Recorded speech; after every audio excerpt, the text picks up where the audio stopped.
Yo, what up, guys? So I want to talk about arm deceleration today. So the concept being that I heard this, I want to say it was from Ron Wolforth. I was listening to one of his pitching talks, and he was talking about arm deceleration, and it totally just clicked for me when he was talking about the concept of the arm only being able to accelerate as fast as it can decelerate. So when we look at the ability of an athlete or a thrower to decelerate the arm, we typically look at how, what does the arm look like after ball release, okay? So what I mean by that is we have a lot of guys who are poor decelerators when they throw because their arm stays long and then they get stuck, right here, and then they have to counter rotate this way.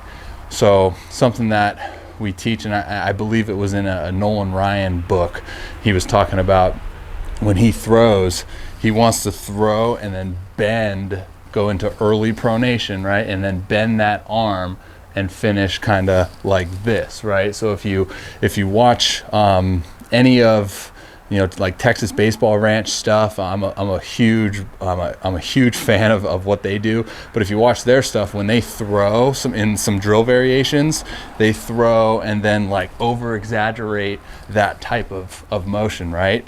So even with some of my clients that I see that have a poor deceleration pattern with their arm because they throw and then they stay long and they just don't have enough room, right? They don't have enough room to efficiently decelerate. So then again, the body being as smart as it is, it knows that, so then it's not going to accelerate as fast as it's capable of going.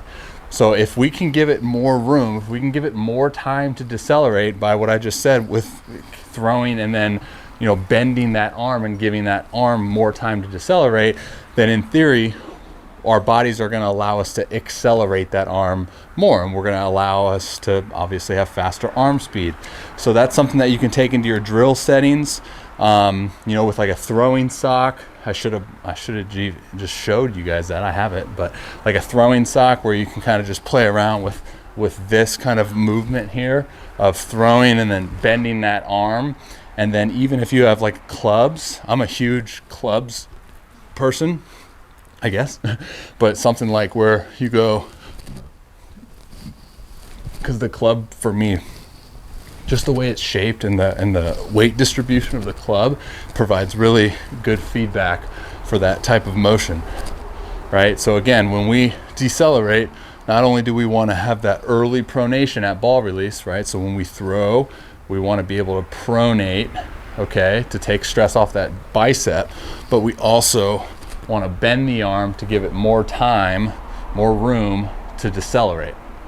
All right, so there's something with the clubs. I'll link a bunch of discount codes if you guys are interested. Clubs, weighted balls, overload balls, like a pivot pick variation where we're working on kind of that same motor control of throwing and then pronating and bending that arm. So again, remember, it really stuck to me. It was really cool. Credit for, like I said, I believe it was Ron Wolforth who said this, but it was the arm, the body can only accelerate as fast as it can decelerate. So that really clicked for me, or else you're going to face compensation somewhere and you're going to break down. So cool. Hopefully that made sense.